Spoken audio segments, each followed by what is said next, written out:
Prezados alunos das minhas turmas do primeiro ano de Administração e Mineração, sejam bem-vindos. Estamos iniciando agora a nossa aula do dia 16 de junho, quarta-feira, e nessa aula nós vamos tratar o assunto reações químicas. Eu vou resolver alguns exercícios para vocês, tá? E vamos falar sobre o questionário que será aberto neste dia 16,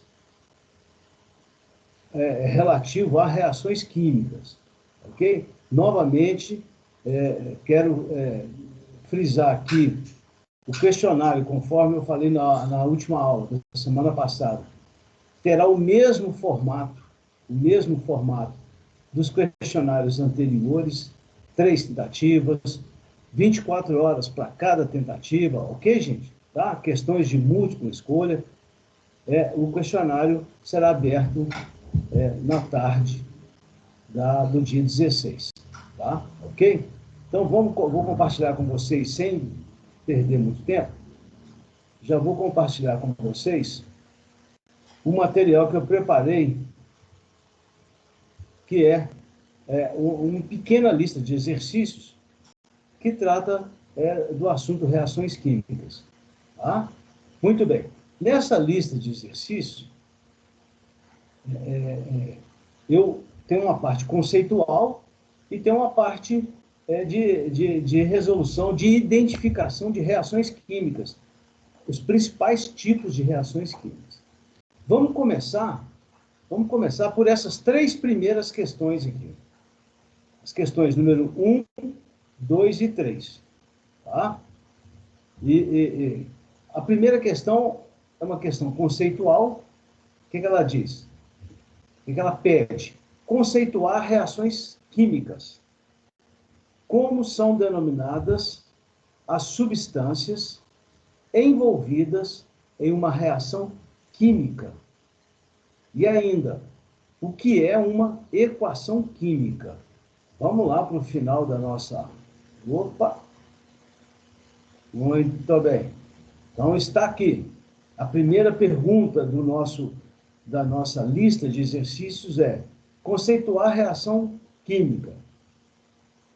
Nós estamos fazendo a revisão do que foi falado na última aula do dia 9, né?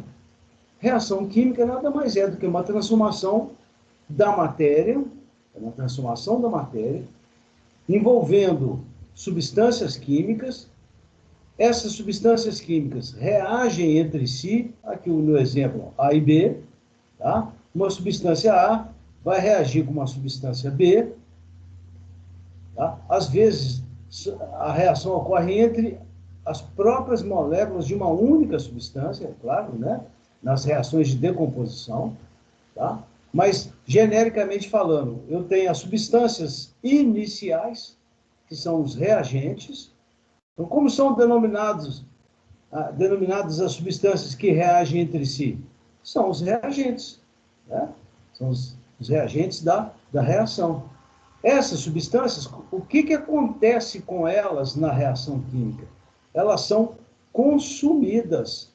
Então, à medida que o tempo passa na reação, as quantidades dessas substâncias, as quantidades de moléculas dessas substâncias vão diminuindo.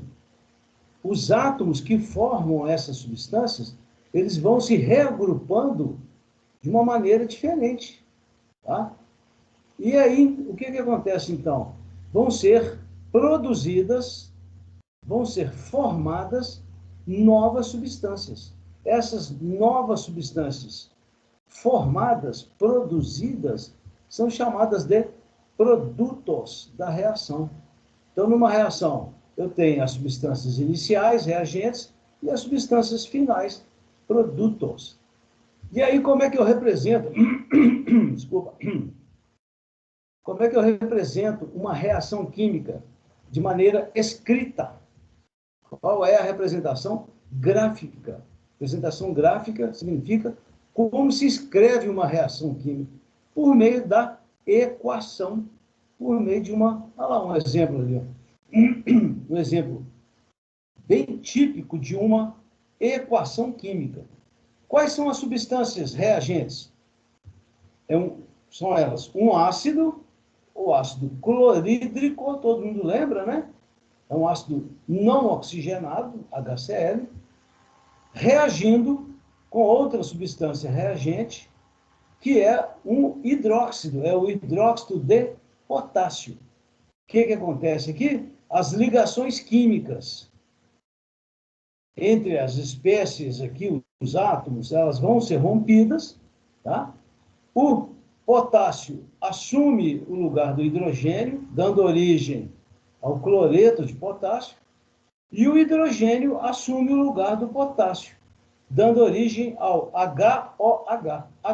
HOH é a popular água, popularmente conhecida como água. Né? HOH vem para cá, ó, HOH é H2O, a água. Então, isso que nós acabamos de escrever aqui, de mostrar, é uma equação química. Qual é a diferença para reação? Reação é o fenômeno em si. É o que acontece na realidade. Duas substâncias, aqui no caso do exemplo, reagindo entre si, produzindo outras duas substâncias. Mas na hora de escrever isso no papel, no computador, no quadro da sala de aula, no livro, a gente utiliza as fórmulas químicas dessas substâncias. Tá? Então, a fórmula química do ácido clorídrico, a fórmula química do hidróxido de potássio, do cloreto de potássio e da água. Essa equação aqui ela já está balanceada. Nós só vamos falar no balanceamento lá no dia 22, tá?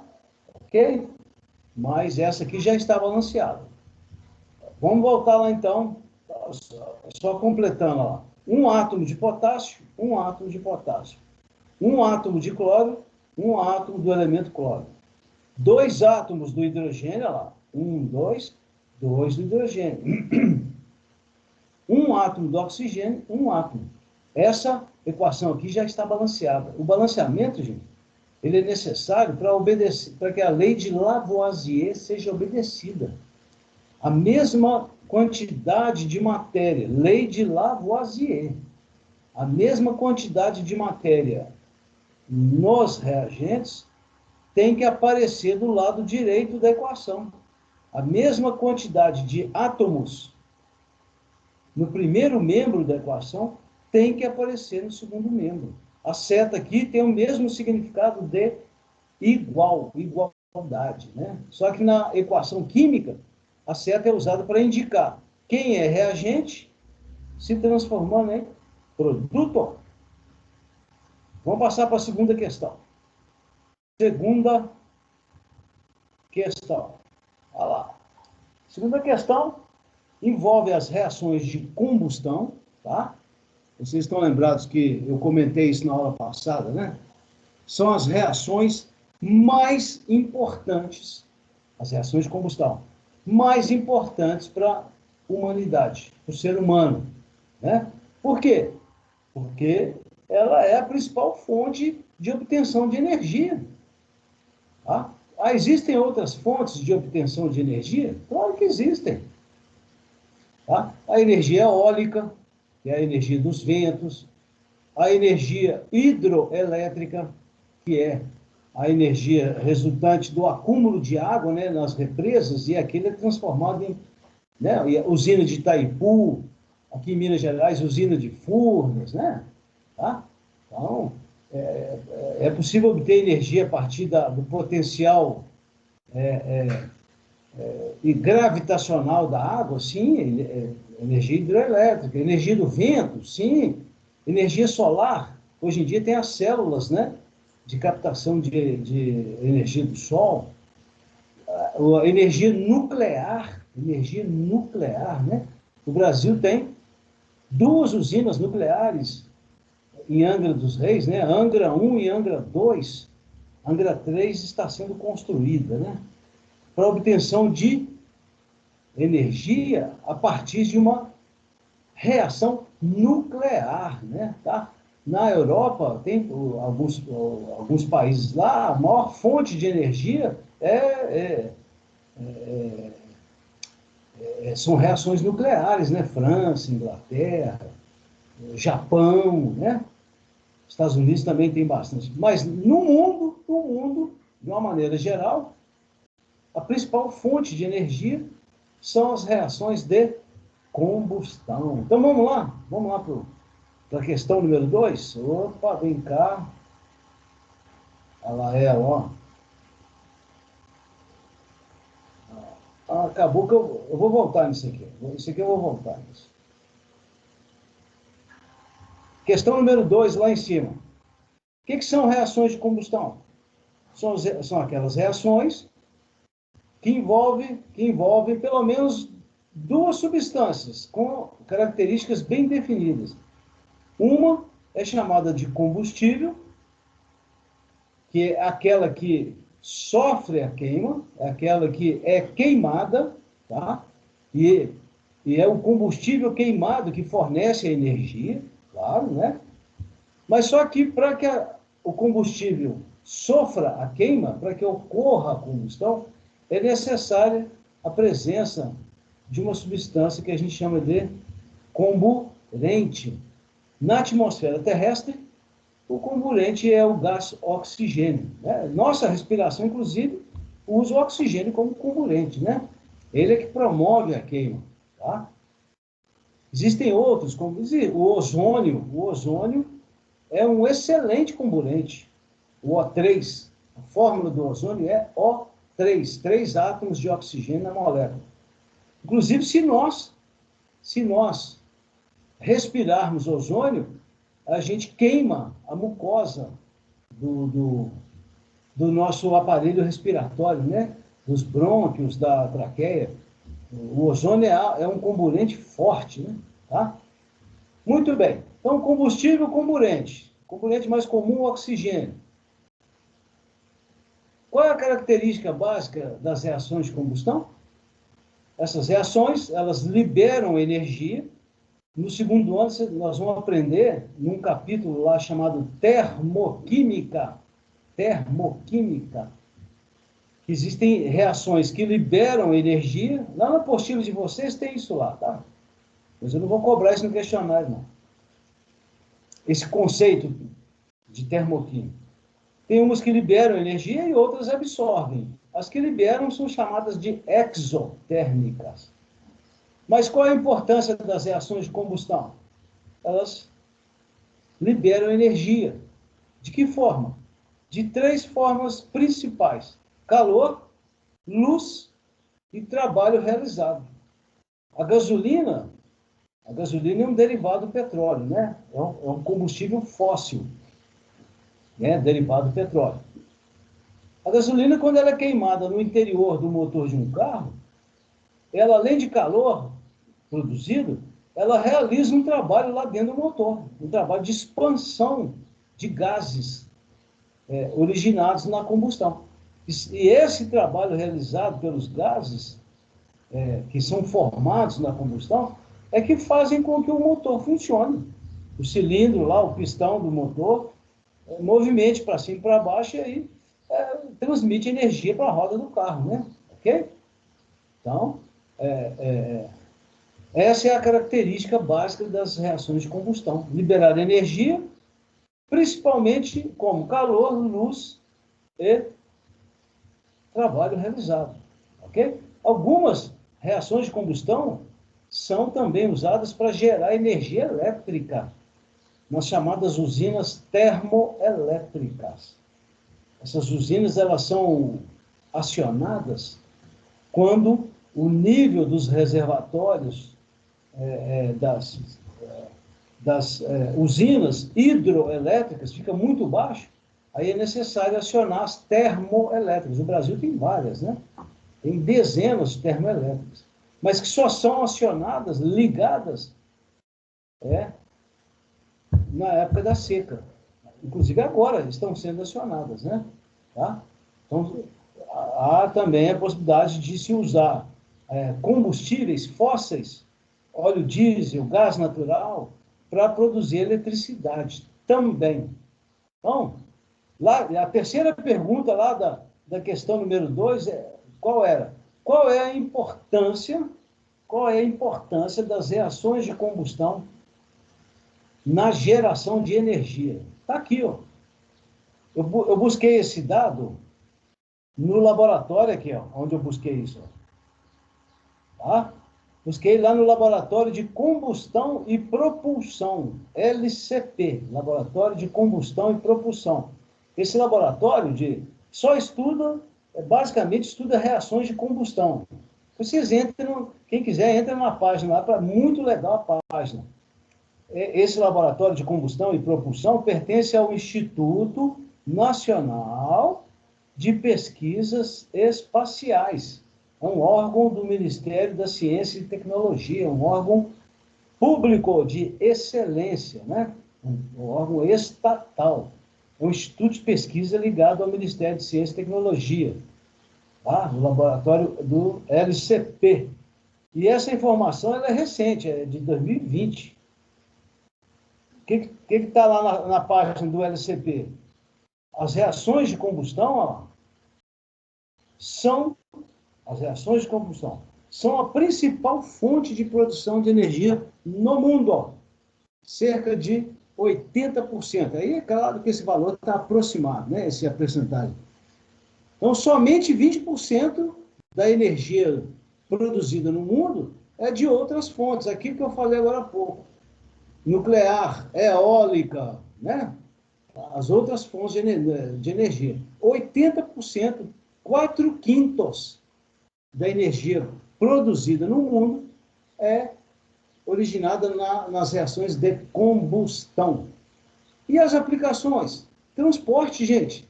Transporte rodoviário, carro, caminhão, ônibus, né? Transporte ferroviário, locomotiva. Transporte hidroviário, né? Barcos, navios. Transporte aeroviário, né? Aviões. Tá? O avião funciona, a turbina funciona com reação de combustão do querosene de aviação, né? Ok? Olha lá, eu falei agora há pouco, geração de energia elétrica, as usinas termoelétricas, né? Os geradores, hospital tem que ter gerador.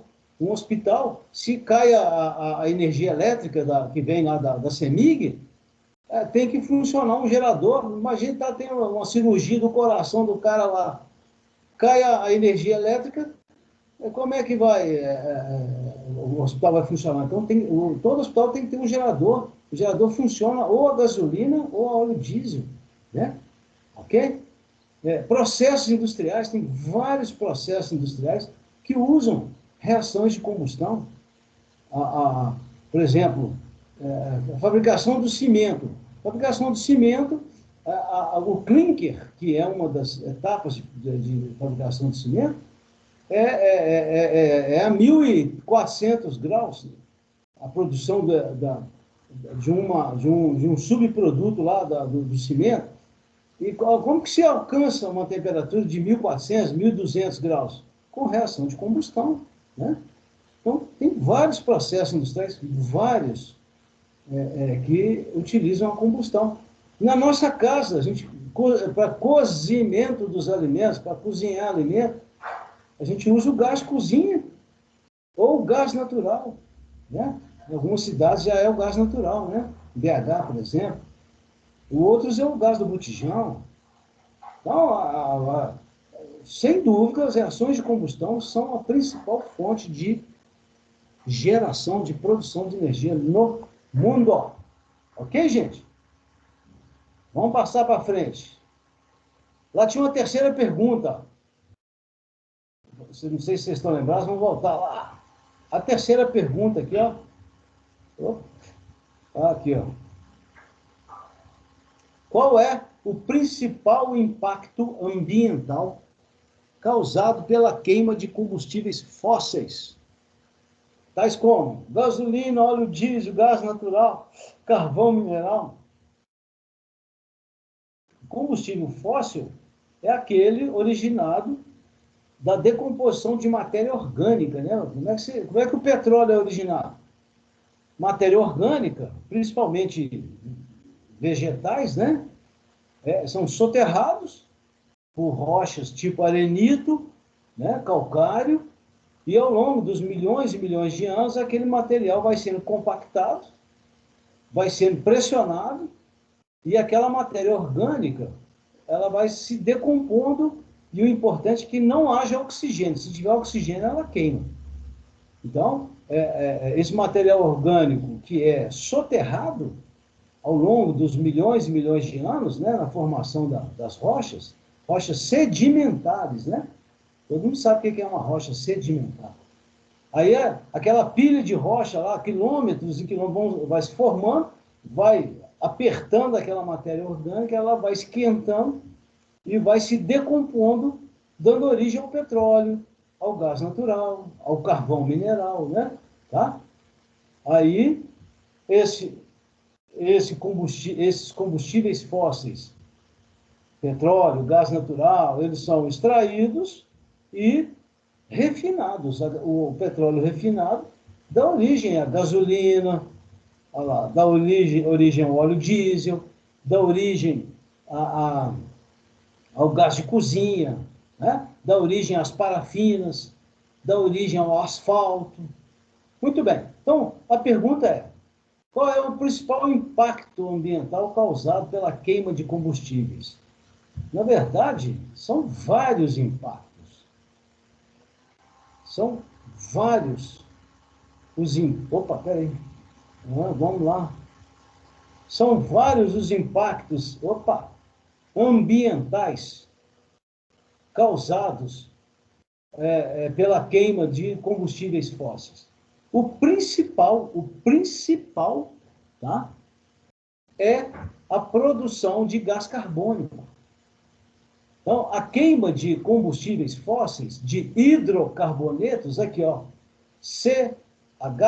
CXHY, a gasolina, por exemplo, o X aqui é 8, o Y é 18.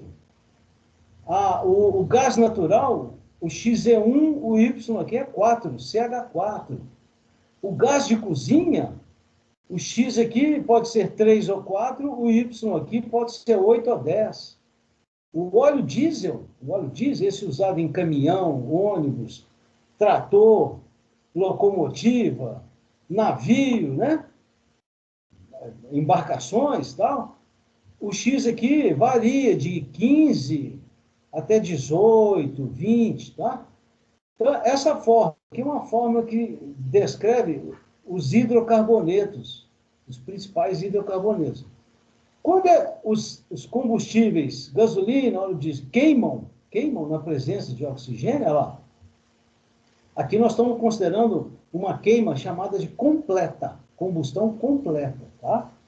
Existe combustão incompleta? Existe. Aí, aqui apareceria aqui o CO, monóxido de carbono. Então, teria também aqui, ó, mais CO. Aí seria uma combustão chamada de incompleta. Que acontece, na prática, incompleta. A liberação de CO, monóxido de carbono, é comum nos motores. Mas aqui eu coloquei apenas a equação da combustão completa. Para quê? Para enfatizar esse moço aqui, ó, o CO2, o dióxido de carbono, também conhecido como gás carbônico. O gás carbônico é um gás causador do efeito estufa. Tá? Então, a queima de combustíveis hidrocarbonetos produz gás carbônico. O gás carbônico na atmosfera é prejudicial à nossa saúde? É prejudicial ao meio ambiente? A saúde nem tanto, tá? Ele não é tóxico. Se você respirar gás carbônico, não é tanto problema assim, não. Respirar pouco, né? O problema é que na atmosfera, sempre existiu gás carbônico, sempre. Então, o efeito estufa, desde que controlado, ele é benéfico para o meio ambiente. Benéfico. Por quê? Mantém a temperatura na superfície da Terra mais ou menos estável. Tá? Tem inverno, tem verão e tal. Se não houvesse efeito estufa no planeta Terra, não existiria vida. Nós teríamos um planeta gelado. Então, o efeito estufa, a presença de gás carbônico na atmosfera, é importante. O problema é que, a partir da Revolução Industrial, nós até falamos sobre isso, né? Final do século XVIII, início do século XIX, o uso a queima de combustíveis fósseis só está aumentando muito. E isso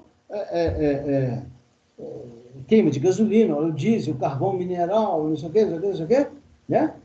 Está aumentando a quantidade de gás carbônico na atmosfera. Nos últimos, praticamente 200 anos aí, a quantidade de gás carbônico na atmosfera aumentou 50%. Era pouco menos de 300 ppm, vocês vão aprender ppm no segundo ano. Hoje está em 420, mais ou menos, ppm, né? Então, esse é o principal impacto, é o aumento do efeito estufa, e aí faz o quê? Aumenta a temperatura média na superfície da Terra, aí causa mudança climática, as estações verão e inverno ficam descontroladas, isso causa problemas na agricultura, uma série de problemas, né? Tá? As calotas polares, né? O gelo das calotas polares, Polo Sul, Polo Norte, começa a derreter, então há um risco de aumentar o nível dos oceanos.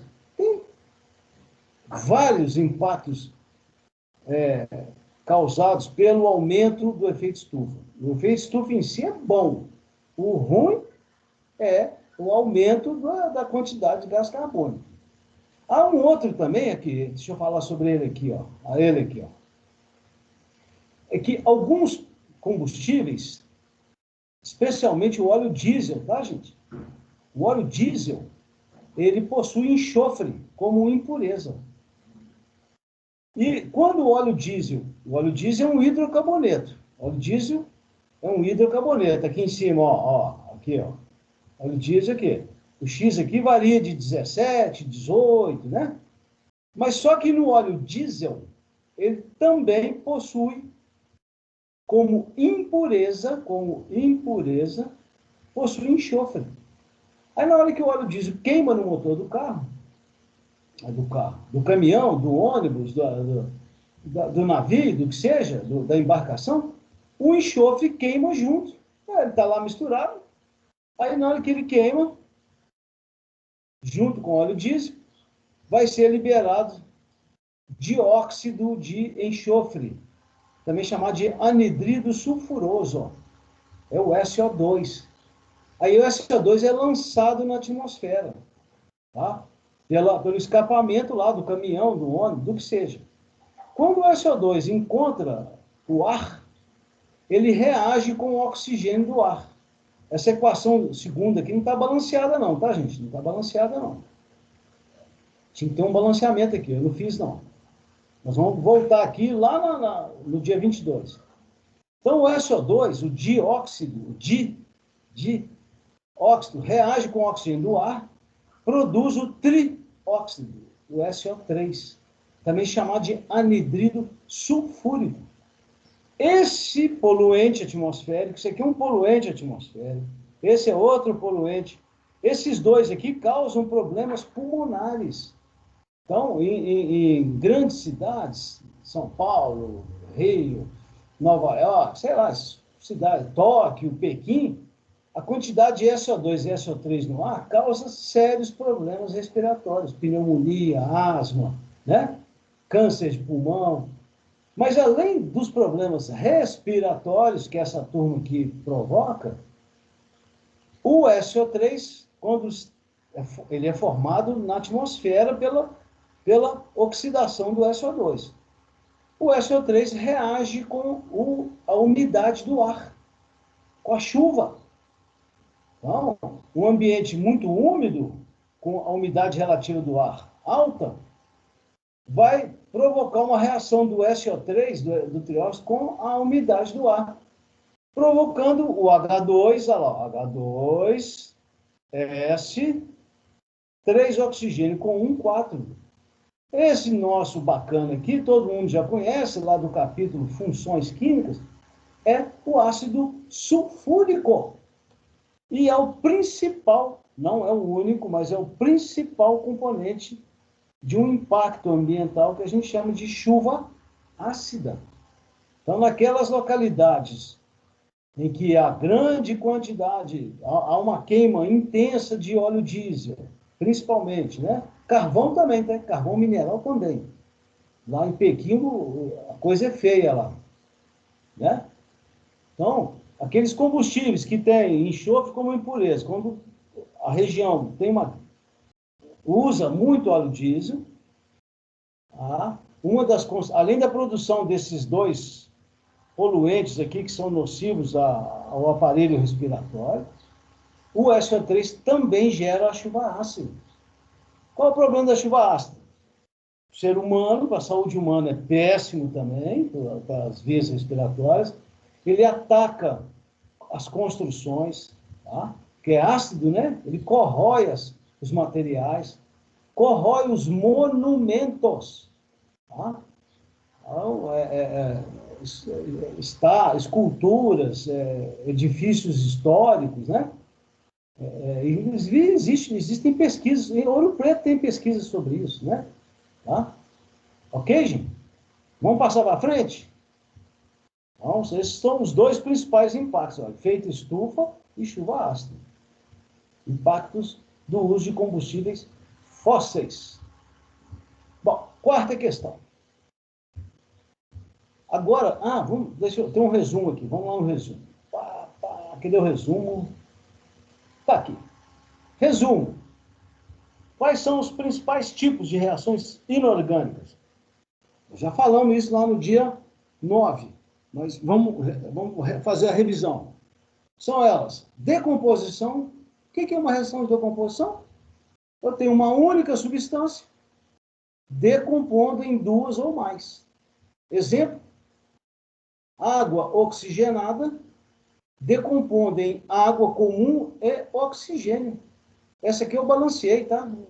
Acabei balanceando dela. Tá? A reação de decomposição é também chamada de análise. Segundo tipo, ali, síntese, também chamada de adição. É quando eu tenho duas substâncias, pode ser mais, pode ser três, mas pelo menos dois reagentes, sintetizando uma única substância. Olha lá o exemplo que a gente deu lá da chuva ácida. Ó. Substância SO3 reagindo com água, sintetizando uma única substância, que é o H2S4. Tá? A outra que também, ó, essa síntese aqui, ó, ela é importante na indústria, tá? Que é a síntese da amônia, o NH3, que tem o nome de amônia. Duas substâncias, ó, nitrogênio e hidrogênio, sintetizando amônia. Aqui também eu balancei, tá? O que mais? Simples troca. Simples troca, eu tenho uma substância simples reagindo com uma composta, deslocando, substituindo uma espécie química aqui da substância composta. Olha aqui o exemplo: ferro mais cloreto cúprico, CuCl2. O ferro entra no lugar do cobre aqui, tá? Então, desloca o cobre. Essas reações aqui, ó, são chamadas de simples troca ou deslocamento ou substituição, tá? Aqui um exemplo, aqui, ó. Fe mais CuCl2 deslocou o Cu e produziu, né? E, finalmente, dupla troca. O próprio nome já diz, né? Há uma permuta de espécies químicas. Olha aqui na reação genérica, na equação genérica. O A vem para o lugar do C, o C permuta com o A e vem para o lugar dele. Então fica A, D, o A entra aqui no lugar do C, o C entra no lugar do A, mais CD. Está aqui os exemplos. Ó. Dois exemplos clássicos aqui, né? Então, vamos passar para o exercício, sem perda de tempo. Quarto exercício. O exercício número 4. Nós temos aí 3 equações. E lá no questionário vai ser coisa desse tipo aí, tá, gente? Vai ser... Eu tenho a equação 1, as equações 1, 2, 3. A primeira equação, eu tenho a substância P2O5, é o anidrido fosfórico, reagindo com a água, aqui já está balanceado, tá? Produzindo ácido fosfórico. Então, eu tenho duas substâncias produzindo uma única substância. Essa reação é síntese. A segunda, uma única substância, que é o clorato. Não é cloreto, não. Tem um oxigênio, é clorato de potássio. Está sofrendo decomposição e originando, produzindo duas substâncias diferentes. Então, essa reação aqui é chamada de análise, é classificada como análise, decomposição. E a terceira, o alumínio entra no lugar do cobre. Olha lá, o alumínio expulsa o cobre do sulfato. Aí vai formar sulfato de alumínio e libera o cobre livre, né? E produz o cobre livre. Ah, a simples não tinha que estar escrito do lado esquerdo? Não, você pode escrever assim. Pode escrever alumínio, mas isso aqui tanto faz, tá, gente? Isso aqui é uma mera representação gráfica. Aqui em cima também. Pode ser água mais P2O5, dando isso. Tá? Então, olha lá, síntese, análise, simples troca. Síntese, análise, é a letra A. Letra A. Eu de vacilo, eu marquei a B, depois que eu vi que eu tinha errado, né? Aí passei um corretivo, né? Tá? Quinto exercício, está acabando. O exercício é igual ao anterior. Classificar as reações em função das substâncias envolvidas, né? Eu tenho uma só aqui, o X, produzindo Y mais Z. Análise. Nessa outra, A reagindo com B, nitrogênio reagindo com hidrogênio, duas substâncias, produzindo uma única substância. Olha lá, ó. Síntese. Agora, essa de baixo aqui é interessante, tá? Vocês estão vendo que eu tenho NO2. Ah, só tem uma substância do lado esquerdo, nos reagentes. E só tem uma substância no lado direito, nos produtos. Ué, que tipo de reação é essa? É um tipo de síntese. Sabe por quê? É um tipo de síntese. Porque são duas moléculas iguais, X mais X. Olha lá. Duas moléculas de NO2 sintetizando uma única molécula de N2O4. Essa reação é um caso particular, tá, gente? De síntese. Eu pusei só para mostrar para vocês. Tá? Aqui embaixo, o H entra no lugar do cálcio, o cálcio vem para o lugar do H, é uma reação de dupla troca. E, finalmente, o cloro entra no lugar do iodo, olha lá, o cloro, ele entra no lugar do iodo, tá? Forma o cloreto de potássio e expulsa o iodo da fórmula. Libera o iodo. É uma reação de deslocamento ou substituição ou simples troca. Ao sexto. Ó, a primeira é decomposição, a segunda é dupla troca e a terceira também é decomposição. A terceira também é decomposição. Então, eu tenho decomposição, dupla troca, decomposição. É correto dizer 1 é síntese? Não. 3 é decomposição? Sim. 3 é adição? Não. Adição é a mesma coisa de síntese, tá, gente? Adição é a mesma coisa de síntese. 1 é simples troca? Não. A letra A. E cadê a letra B? Não tem importância não, é essa opção aí, ó. Faltou, esqueci aí de colocar a letra D aí. Esqueci. Mas a resposta correta é essa que está marcada aí. Eu mastiguei a letra B. E por último, indicar as reações de dupla troca. Fácil. Sódio entra no lugar do hidrogênio e hidrogênio no lugar do sódio. Vai dar NaBr mais HOH. HOH é H2O. Aqui, ó. Essa aqui nunca seria dupla troca, porque eu tenho uma substância simples aqui. Para ser dupla troca, tem que ter duas compostas. Composta, dando outras duas compostas. Né? Aqui, ó. Composta. Letra C. Composta. O ferro entra no lugar do sódio, que, por sua vez, ocupa a posição do ferro.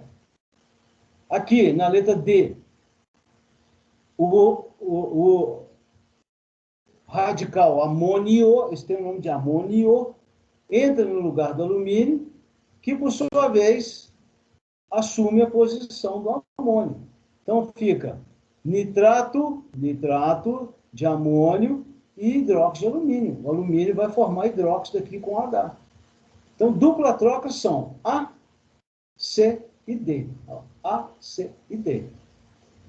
B, simples troca. E, simples troca, o carbono entra no lugar do hidrogênio. F, de farofa, o cloro entra no lugar do iodo. G, o zinco entra no lugar do cobre. Então, as restantes são simples troca. Ok, gente? Tranquilo?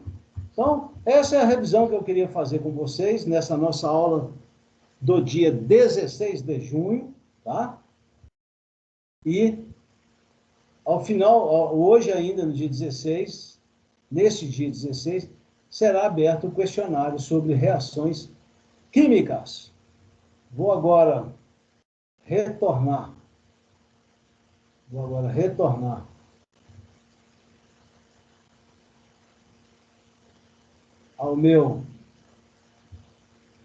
a minha tela, ok, gente? Vou parar de compartilhar, retornando a minha tela, agradecer a vocês e nos encontramos no dia 23, eu falei 22, não, é 23. Grande abraço.